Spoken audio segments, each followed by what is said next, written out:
Vamos conversar sobre isso hoje. Pega a sua Bíblia aí, dá um cheiro nela, um beijinho, né? Eita, maravilha, quão maravilhosa a tua palavra, meu Deus. É muito bom ter a Bíblia na mão. Hoje eu estou aqui com o Evangelho de João. Pega aí o Evangelho de João. E eu vou ler o capítulo que, geralmente, a gente lê ele com outro pensamento. Para falar sobre a vida após a morte, para falar sobre ressurreição. Mas hoje, eu vou ler esse capítulo para falar de família. Capítulo 11 do Evangelho de João.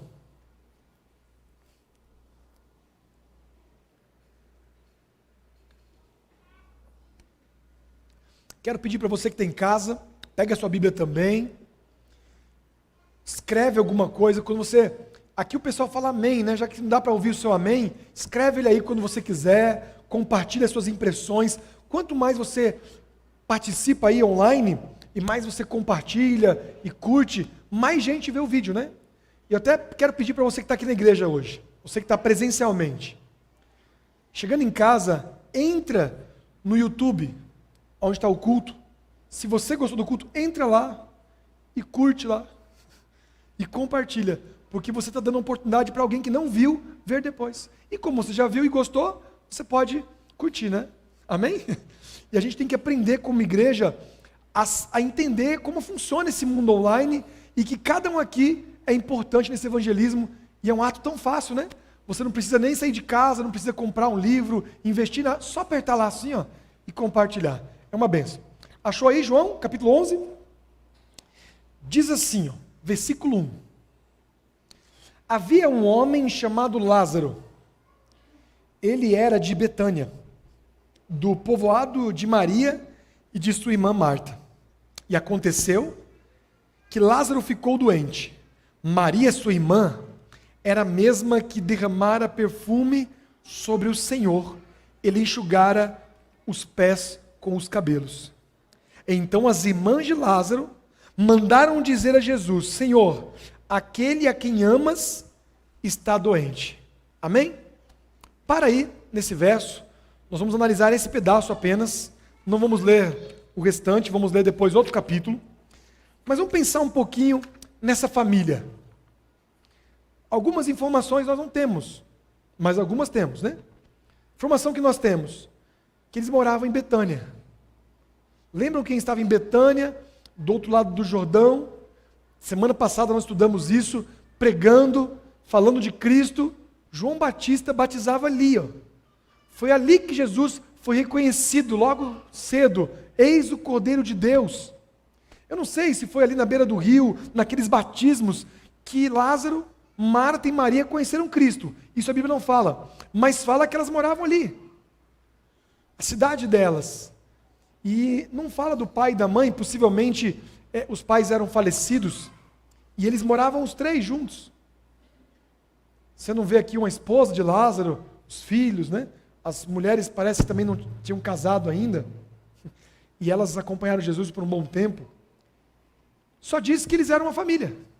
E família tem de todo jeito, né? Lá em casa, na minha adolescência, morávamos eu e meus 3 irmãos. Não, meus 2 irmãos. Eram 3 irmãos, né? Eu ia falar minha mãe e nós 3. Aí já misturei tudo, né? Eram 3 homens. E minha mãe, coitadinha, teve que segurar a onda lá em casa dos 3. 3 que comiam muito, então era como se tivesse 6 filhos, né? Tinha que alimentar 3 búfalos. E a gente comia muito, né? Dava muito trabalho, brigava muito. Eram adolescentes bem rebeldes. Mas ela fez um bom trabalho, minha mãe deve estar assistindo agora, ela está aqui em Tatuí, em casa, aí, passando uns dias. Uma família. Eu não sei como é que foi sua família. Minha mãe foi criada numa casa com 8 irmãos, 9 irmãos, que um faleceu depois. 9 irmãos, imagine. Minha avó cuidando dos 9. É uma família. Tem família que é como o da Sara, né, minha filha? É pai, mãe e filha, só tem uma filha única. E aí, mora a minha sogra com a gente, são 4 ali. É uma família, é uma casa. Cada família tem o seu jeito de ser, sabe? É a hora que dorme, quem cuida do controle da televisão, o que pode assistir, o que não pode, o cardápio da semana, né? Tem família que não tem cardápio. Eu fui numa casa uma vez, e o rapaz era muito rico, sabe? Eu fui na casa dele, E ele me levou no quarto para falar com ele e tal. E ele tinha uma geladeira no quarto. Eu falei, por que você tem uma geladeira? Uma geladeira mesmo, não era frigobar, era uma geladeira. Ele falou, não, porque cada quarto aqui tem uma geladeira, porque a comida de cada um fica no seu quarto. Eu falei, nem parece uma família, mas a família dele era assim, né? E ele abriu um armário de roupas, embaixo tinha uma despensa, assim, sabe? Uns biscoitos, um arroz, feijão, um negócio.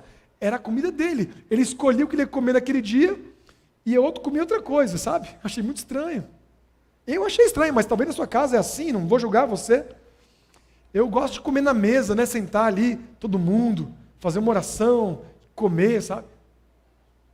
E lá em casa a gente come meio rápido, assim, porque você já viu que eu sou meio agitado, né?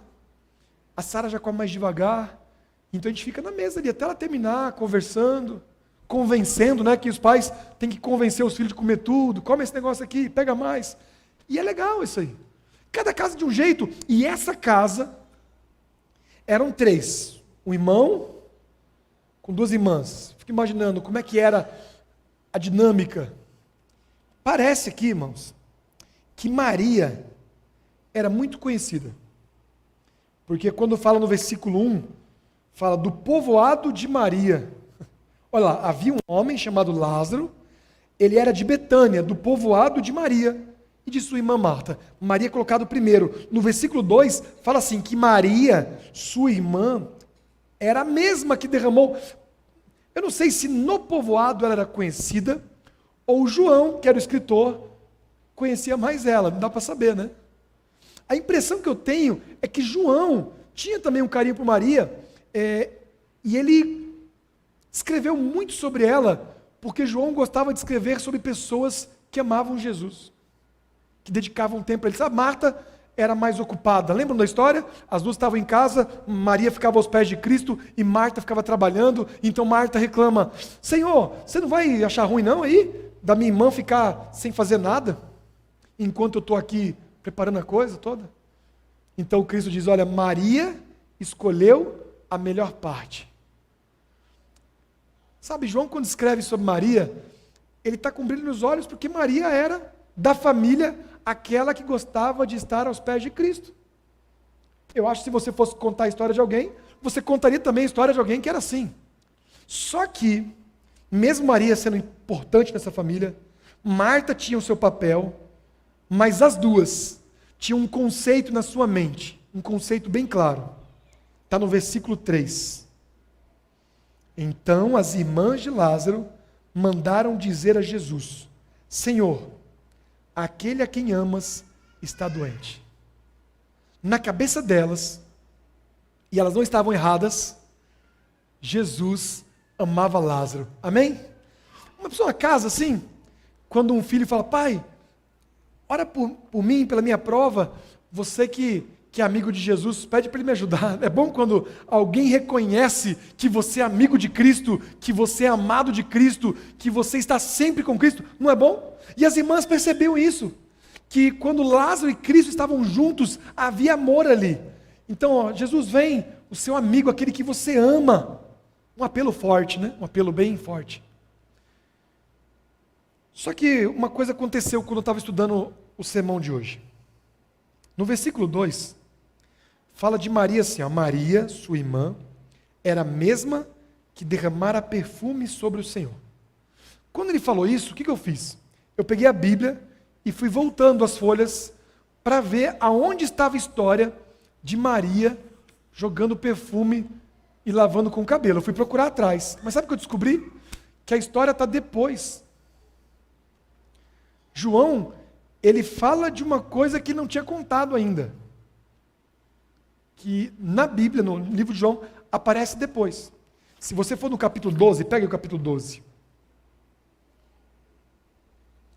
Essa história é uma história que aconteceu mais para frente na vida de Cristo. Não foi uma das primeiras coisas. Você pode ver, não sei se a sua Bíblia tem isso, mas a minha tem, aonde está em Mateus e aonde está em Marcos. Você vê que Mateus tem 28 capítulos, e a história de Jesus ungido em Betânia está no capítulo 26, ou seja, 2 capítulos antes do final. Não sei se está dando microfonia para vocês aí, para mim está dando. Eu vou, acho, trocar ou tirar, não sei se dá para tirar. Dá para tirar? Está me incomodando. Então você vê, no capítulo 28, acaba o livro de Mateus. No 26, é a unção de Jesus, preparando Cristo para a cruz. E é incrível que nesse dia que ela unge Jesus, já tinha acontecido a morte de Lázaro, né? Mas ele estava vivo, amém? Ele estava vivo. E no livro de Marcos, está no capítulo 14. E Marcos tem 16 capítulos. Ou seja, 2 capítulos antes de terminar, está a história de Maria. Então aconteceu no final. Só que João, você tem que entender isso. João escreveu uma história que todo mundo tinha escrito já. Mateus, Marcos, Lucas não. E esse livro já estava rodando. As pessoas estavam lendo os evangelhos já.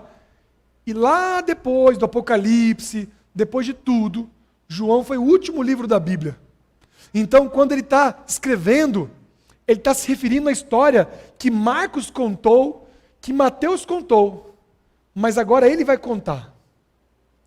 Ele estava só tentando lembrar o leitor, que já tinha lido os primeiros evangelhos, sabe aquela Maria? Era muita Maria, né? Aquela que ungiu os pés de Jesus. Eu lembro que uma vez, a gente foi fazer uma comissão na igreja, e era para uma Maria que as pessoas queriam saber onde ela estava, né? Porque ela não estava vindo na igreja, estava sumida, vamos dizer assim, a gente queria visitar, e aí pegamos lá, vamos ver aqui na lista de membros. Irmãos, a igreja lá, setor Pedro Dovico, tinham 70 Marias. E ninguém sabia qual era aquela Maria. Aí falava assim, não, Maria Conceição. Não, Conceição é a esposa do Júnior, é outra. Ah, então a Maria... Aí cada um... Aí finalmente, na comissão, uma Maria levantou a mão e falou, olha, essa Maria é aquela... E eu acho que é isso que ele quis dizer. Ele quis dizer assim, sabe a Maria? Não é aquela mãe de Jesus, não é a outra que... É aquela que amou tanto. Olha que referência. É aquela que lavou os pés de Cristo com o cabelo. E aí você vê como é a família. Tudo isso eu li para falar de família para vocês. Olha que família. O irmão considerado o melhor amigo de Cristo, né?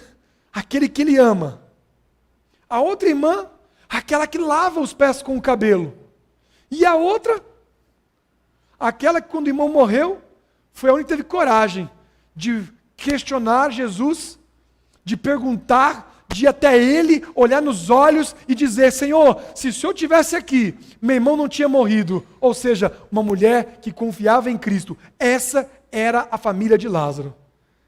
Um que amava, outro que derramava e outro que confiava. E esse lar, amados, para mim, não sei para vocês, um dos lares mais lindos da Bíblia. Eu sei que inveja é pecado, mas como eu sou pecador, vocês também são, me deu o direito de pecar mais uma vez aqui, porque é difícil para mim, sabe? Olhar para essa família e não pensar assim, puxa, que inveja, né? É um pecado mesmo, eu sei, mas eu fico às vezes pensando assim, eu sei que Cristo está na minha casa, eu sei que eu oro quando estou comendo lá, eu me sinto como Maria às vezes, Fabiana está lá terminando o almoço, e eu estou sentado no sofá, e ela fala, Vini, vem me ajudar. Aí eu digo assim para ela, eu estou com Jesus aqui, e a melhor parte não vai ser tirada. Eu falei, a melhor parte é você ficar sem almoço, vem para cá, eu vou como um homem obediente e ajudo ela. Mas gente, como é bom saber que na sua casa, Jesus está ali, tudo muda, sabe? Não importa tanto quando vamos morrer mais, porque aquele que crê em Jesus, ainda que morra, viverá. No lar que tem Jesus, não importa se a toalha está suja, você pode usar os cabelos, né? Sabe, os móveis, os bens, até a vida muda de sentido quando Cristo está numa casa. E se você não consegue ver Cristo no seu lar, você é uma das pessoas mais tristes que eu já conheci. Porque eu tenho a inveja santa, como eu disse, né, de Maria, de Marta, de Lázaro, porque Jesus estava lá e ele a pegou no pé dele e lavou lá. Eu queria que ele estivesse lá assim, sentadão mesmo, sabe? Eu queria que ele pegasse a Sara no colo. Eu queria que ele viesse na minha casa para comer, sabe, contar história. Mas como não é possível isso hoje, Nós temos que aproveitar e desfrutar da presença constante e verdadeira dele nas nossas refeições. Na hora que nós estamos com o celular na mão, assistindo uma coisa na TV, fique imaginando você vendo o Big Brother e Jesus lá na sua sala. E ele olha para você e diz assim: ô meu filho, não tem nada melhor aí para você ver? Talvez você está tão viciado nessas coisas que alguém diga assim: a Maria, aquela que amava Jesus, porque agora ela está com outras prioridades. Um lar que deixou Jesus em segundo plano é um lugar triste, sabe? Um lugar conturbado, um lugar de contenda. Eu quero compartilhar uma coisa que aconteceu comigo hoje. Hoje, eu e o Mateus estávamos juntos, não sei cadê o pastor Mateus? Está aí trabalhando para trás. Nós fomos fazer uma visita, não vou falar onde foi, nem o nome, vocês nunca saberão quem é, mas eu fui numa casa hoje, e eu cheguei na casa e confesso, achei a casa bonita assim, sabe? Grande. Um jardim bonito assim. Estava até um sol gostoso, tinha uma parreira, um coqueiro, não sei, agora estou na dúvida. E o vento estava empurrando assim, um vento gostoso no sol, e eu pensei, parece que estou na praia aqui, né? Tinha um canteirinho assim com uma areiazinha e umas plantas rasteiras. Eu me senti numa casa de praia. Eu falei, que casa linda. E eu não conhecia a pessoa, e a mulher saiu, eram 3 pessoas. Um homem, a filha e o neto. O homem, amados, ele estava com catarata e foi operar os olhos e deu errado. Um olho dele criou uma hemorragia, o outro olho deu um negócio chamado de vulcão, não sei o que significa isso. Só sei que ele está enxergando dos 2 olhos. Não está enxergando nada. E ele tentando, com um pouquinho que ele estava enxergando antes, assim, uma fresta, ele tentou podar uma roseira, e a roseira caiu, e ele não percebeu que ela caiu atrás dele, e ele estava cortando a roseira e pisou, e rasgou o pé, agora ele está sem enxergar, com um pé só, e o pé com pus, o pé ferido, inflamado. E está lá esse homem cego, tentando cuidar da filha e do neto. A filha, casada por 5 anos com um homem que batia nela, trancava ela em casa e maltratava o seu filho. Para você ver o nível, para você sentir o que eu senti hoje, o nível dos maus tratos, o menino, o filho, é autista. E tem muita dificuldade, porque não teve nenhum tipo de tratamento especial, nenhum tipo de acompanhamento psicológico, nem fonoaudiológico, nada. Foi criado por um homem rude. E um dia, um menino simples ali, sem muito conhecimento ainda, com apenas 8 anos de idade, pegou no cocô do cachorro e perguntou para o pai, o que é isso? E o pai então dá um tapa na cara dele e diz, deixa de ser burro, isso aí é fezes. E aí ele fala, o que eu faço agora? Ele pergunta para o pai, um pouco tonto ainda, com a mão agora aberta, o cocô do cachorro no chão, e ele pergunta, pai, o que eu faço? E o pai lambe o dedo, e ele obrigava o menino a lavar as mãos com a língua. Essa foi a família que eu encontrei hoje. Saí de lá com o coração apertado, sabe? Uma mulher que sofreu durante anos, se separou, o juiz deu uma medida protetiva para ela, para o homem não chegar a 100 metros dela, mas com muita insistência das pessoas, perdoa ele, ela deu uma segunda chance e ele voltou pior. Passou uma semana como um anjo, sabe? Mas depois violência, abuso. E a casa que eles moravam antes do pai era feita de madeira, parede fina. E o pai falava coisas para ela terríveis, terríveis. E o menino escutava aquilo. E esse menino, especialmente, porque cada menino depende do grau de autismo e do tipo de autismo, ele tem memórias muito boas. Esse menino tem uma memória aguçada. E ele repetiu para mim umas 8 vezes cada palavra que o pai falou para a mãe. E ele repetia de cabeça baixa, andando em círculos, e ele olhava para mim, abaixava a cabeça e repetia, e ele numerava as coisas que ele dizia, e ele contava no dedo para não esquecer nenhuma das blasfêmias que o pai dizia. Eu fiquei pensando que não era um deserto, né? Mas se Jesus entrasse ali como em Betânia e sentasse naquela sala, como aquela casa seria diferente. Como Cristo podia mudar aquele lar, sabe? Eu orei, família, eu pedi a Deus que curasse a vista daquele homem. Jesus estivesse ali, ele já pegava ali no chão um pouco de saliva, colocava nos olhos e ele já voltava a enxergar. Para aquela mulher que ia ser apedrejada, foi arrastada pelos cabelos. Então Jesus disse para ela: eu também não te condeno. E aquele menino talvez seria como filho de Jairo, né? A filha de Jairo que estava morta já e precisava de uma nova vida. Eu falei para o menino assim, ele repetia muito aquilo, eu falei: filho, vem cá. Foi triste isso, né? Ele falou: é. Esquece, deixa isso lá, o passado não pode machucar você mais. Jesus vai cuidar do seu futuro. Deixa isso. E ele falou para mim assim: então no passado está Satanás, ele falou. Esperto? Mas no meu futuro está Jesus.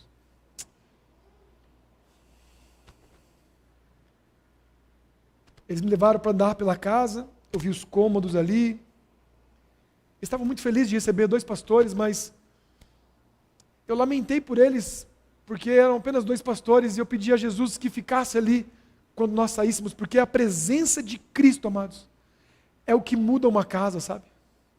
Talvez sua casa é um ambiente ruim, sabe? Um ambiente conturbado. Na minha casa haviam gritos. Meu pai gritava. Meu irmão mais novo, ele se escondia num cantinho que tinha lá em casa e ficava pedindo a Deus que meu pai dormisse para ele parar de gritar. Eu não sei como é a sua casa, mas para você ver uma família feliz, basta você ver Cristo lá. João capítulo 11, um homem adoeceu. E a primeira coisa que as irmãs fizeram foi orar. Jesus, vem, porque o seu servo amado está doente. Sabe, gente, quando a gente está doente, a primeira coisa que a gente faz, vai a Jesus. Badas e as dívidas estão te tomando, você vai até Jesus. E você pode até, quando você estiver duvidando, porque Jesus não duvida de nada, Ele te ama, mas quando houver dúvida na sua mente, faça como elas. Lembre a você mesmo: Senhor, o teu filho que o Senhor ama está precisando. Você não precisa fazer isso para lembrar Jesus, porque Ele já te ama, Ele não esquece isso. É para lembrar você. Eu sei que eu talvez não seja o mesmo filho, aquele que lavou os seus pés com os cabelos, aquele que chorou na ceia, aquele que cantava louvores. Talvez eu não sou o mesmo, mas Deus é o mesmo. Ele continua sendo o melhor amigo, o amado, aquele que cuida da família. Uma família com Deus, amados, é diferente, sabe? E aí eu vou compartilhar com vocês outra experiência, porque essa agora, só Deus sabe a mudança que vai ocorrer ali. Eu levei o homem para o hospital, no meu carro, nós fomos ali para a UPA, que fica ali perto do Sebrae, não sei, e Deus foi muito bom, porque logo uma enfermeira veio na janela do carro, uma enfermeira, eu falei que ele era surdo, e ela já encaminhou ele para fazer o curativo, para ver como é que estavam os olhos. Ele tem glaucoma, e estava sem colírio há mais de semana já, então colocaram o colírio nele, trataram o pé dele. A filha decidiu ser batizada, não sei quando será, ainda vamos ter alguns estudos, mas uma coisa eu sei, tenho certeza plena, nos meus 18 anos de ministério, eu tenho visto todos os dias isso, quando Cristo chega numa casa, até o cheiro da casa muda, tudo muda no lar. Conhece aquela velha história do catador de lixo que morava num barraco de madeira, que achou um quadro como esse assim, de Jesus, no lixo? Alguém se livrou do quadro, ele limpou o quadro e disse: nossa, Jesus, como ele é lindo. E ele chegou na casa dele, daquela tapera que estava caindo, né? E ele coloca o quadro no meio da parede. E ele fica feliz, mas ele pensa: essa parede está muito feia. eu tenho que mudar essa parede. Então ele compra uns tijolos, trabalha, compra cimento, e ele faz uma parede de cimento, pinta de branco, só que o resto da casa continua de papelão e madeira. Mas ele olha para aquela parede branca com Cristo no meio e diz, agora sim, mas esse sofá aqui não está combinando, sabe? Eu vou trocar esse sofá. E ele compra um sofá mais bonito, vai trocando as paredes, ele acha que o piso rústico não está combinando, e ele coloca um porcelanato. Ele acha que está muito ruim a iluminação, porque você não consegue de noite ver o rosto de Cristo, então ele troca as lâmpadas, e ao trocar as lâmpadas, ele percebe que o telhado é muito quente e pode estragar a tinta do quadro, e ele troca o telhado. Em pouco tempo, ele percebe que a sua casa está nova, e tudo isso porque ele queria colocar Jesus na parede da casa dele. Quando você coloca Jesus dentro do seu lar, mas não um quadro, o próprio Cristo mesmo, ele de verdade, o Senhor da sua vida, o amigo que vai comer com você, que vai te orientar, quando você faz isso, amados, de verdade, algumas coisas se tornam impraticáveis. O tratamento que você dá para sua esposa, para o seu esposo, as palavras rudes, os gritos, não cabe mais. Cristo ali, amados, como é que você vai tratar alguém assim? Se você não sabe fazer de outro jeito, se você foi criado como eu, num lar rústico, peça a Cristo e Ele vai dar as palavras para você tratar a sua família. Num lar onde Cristo entra, as crianças não ficam mais abandonadas na internet, dançando no TikTok, falando palavrão. Aonde Cristo está, as crianças têm atenção, elas estão em paz. Elas são comportadas, elas têm um sorriso puro, as brincadeiras dela são brincadas à luz do dia, não precisam de portas fechadas.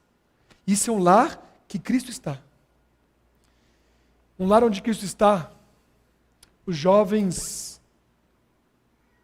não precisam de 5, 6 mil reais para investir num PlayStation. O quarto dos jovens está cheio de livros, Bíblias. Na internet, não sabe nem como é que digita aqueles sites pornográficos. Porque onde ele entra é Facebook da Igreja Jardim Vanderlei, é o Instagram do Luiz Gonçalves.